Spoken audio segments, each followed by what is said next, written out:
पूजन करते हो दिवाली पे? कौन है?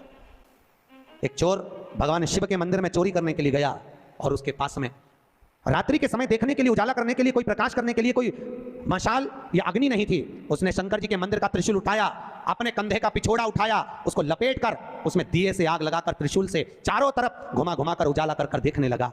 जैसे ही देखा वैसे ही मेरे शंकर प्रकट हो गए और शिव जी प्रकट होकर बोले, मांग तुझे क्या चाहिए? भोलेनाथ मैं तो चोर हूं, चोरी करने आया था, मेरे परिवार का भरण पोषण करना है। भोलेनाथ जी बोले, आज शिवरात्रि के दिन तूने रात्रि के समय पर मध्य रात्रि में मेरे मंदिर में प्रकाश करा है, इसलिए मैं तुझे वर देता हूं, जा कुबेर के सिंहासन पर तू बैठेगा। और भगवान शंकर ने कुबेर को नीचे उतार दिया और या चोटे को कुबेर बना दिया। सोचो कितना दयालु होगा, चोर को कुबेर बना दिया। जिस कुबेर की तुम पूजन करते हो ये चोट्टा है। और यही कुबेर जब खूब धनपति बन गया, खूब अपार धन आ गया, तो इसने पूरे 33 करोड़ देवी देवताओं को निमंत्रण करने बुला लिया, आओ साहब हमारे यहाँ आकर भोजन करो। क्यों? सबको दिखाने के लिए, हमारे यहाँ का राज सत्ता तो देखो कितनी है। अब चोर को कुबेर बना दिया, सबको बुलाया, सबको, और शंकर जी को बुलाना भूल गया। इतने में देवऋषि नारद जी वहीं से आ गए। नारद जी ने कहा, क्या बात है कुबेर जी? कुबेर जी बोले, आज हमारे यहाँ भोजन है, कल आप भी आना, बड़े प्रेम से पाना। नारद जी बोले, हम तो पालेंगे, पर ये तो बता चोट्टे, तेरे को जिसने कुबेर बनाया उसको बुलाया? कि महाराज मैं उसको भूल गया।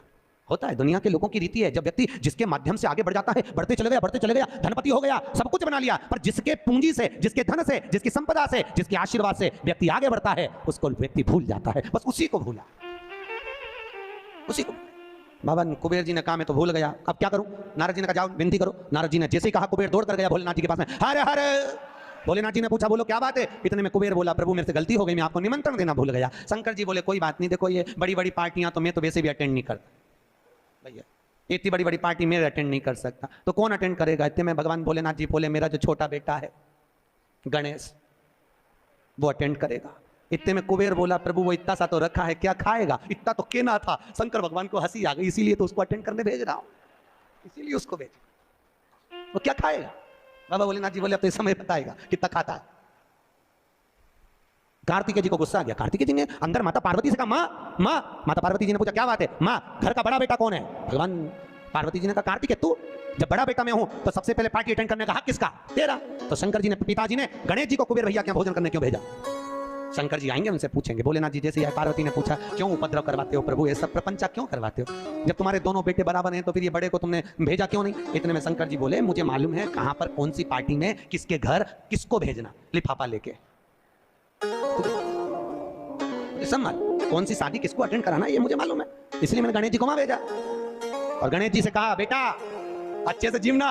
गणेश जी बोले, पिताजी नाक कटाऊंगा नहीं, क्योंकि नाक मेरी लंबी है, तुम चिंता करो मत, जिम ने बैठा तो उठूंगा नहीं जब तक आपकी सूचना आएगी नहीं। और गणेश जी महाराज पहुंच गए। शाम को 7 बजे भोजन का टाइम, 4 बजे पहुंच गए। और 4 बजे जैसे गणेश जी पहुंचे, आवाज लगाई, कुबेर भैया कुबेर भैया। अब जैसे बोले कुबेर भैया, तो कुबेर भैया तो नहीं है, कुबेर जी की धर्मपत्नी निकलकर बाहर आ गई। और कुबेर जी की पत्नी ने कहा, गणेश जी भोजन का टाइम तो 7 बजे। इतने में गणेश जी बोले, भाभी जी सब लोग जिम में आ जाएंगे, मैं छोटा सा कहां बैठ के जिमूंगा, इसलिए आ गया। अंदर से कुबेर जी बोले, अब आ गया है तो जिम लेने दो। अच्छा जितने जिम के जाएंगे टाइम तो निकल जाएगा, और समय 33 करोड़ देवी देवता का भोजन बना, इसको जल्दी जल्दी जिमा जुमो के न चीत कर। ऐसे गणेश जी को बिठाया, आओ गणेश जी बैठो। भाभी ने कहा बैठो। गणेश जी बोले, भाभी बैठ जाऊं? हाँ बैठ जा। चौकी लगा के गणेश जी के बिठा दिया। और अब थाली जैसे ही लगी, भाभी थाली लगा के लाई, गणेश जी खाते गए। जैसे खाते गए, 33 करोड़ देवी देवता का भोजन 15 मिनट में निपटा गया। 33 करोड़, अब 33 करोड़ देवी देवता का भोजन जब 15 मिनट में निपटा, सारा भोजन खत्म। गणेश जी आवाज लगाए, भाभी और लिया। भाभी गई तो चने की दाल की बोरी, चावल की बोरी, आटे की बोरी, सूखी सूखी धरी आई, वो सूखा सूखा ही खा गया। घर का जितना माल था, दुकान का जितना माल, भंडारे का जितना माल, सब खा गया। इतने में कुबेर जी की पत्नी दौड़ती दौड़ती गई, स्वामी स्वामी। स्वामी जी बोले, क्या हो गया? कुबेर जी बोले, हुआ क्या कि वो सब खा गया।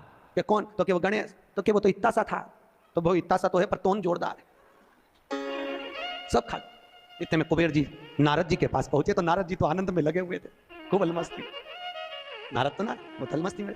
कुबेर जी ने कहा, नारद जी कुछ करुणा कर दो प्रभु, हमारे यहाँ का सारा भोजन कर गए वो गणेश जी महाराज, सारा भंडार खाली हो गया। इतने में नारद जी बोले, भैया उसको तो एक ही रोक सकता है। कौन? कौन रोकेगा? कि भोलेनाथ जी के सिवाय कोई नहीं रोक सकता। जाओ भोलेनाथ जी से विनती करो। और उसी समय पर कुबेर जी दौड़ कर गए भोलेनाथ जी के पास में।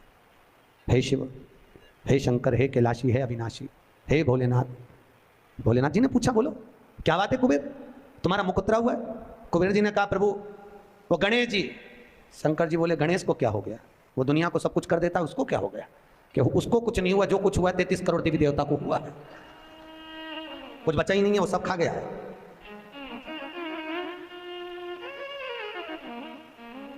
भगवान शिव ने कहा, क्या चाहते हो?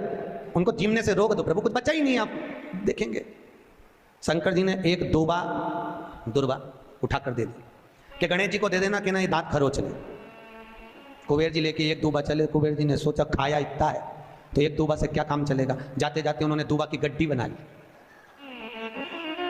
आज भी नियम है, गणेश जी को ढेर सारी दूबा चढ़ाने की जरूरत नहीं है। शिव जी ने एक दुर्बा गणेश जी को दी थी, इसलिए एक दुर्बा गणेश जी को चढ़ा दो तो गणेश जी स्वीकार कर लेते हैं। ढेर सारी चढ़ाने से कोई लाभ नहीं है कि बहुत सारी चढ़ाएंगे तो गणेश जी राजी होंगे। तो कुबेर जी ने चलते चलते बहुत सारी उठा ली थी, गणेश जी को ले जाके दे दी, लो प्रभु ये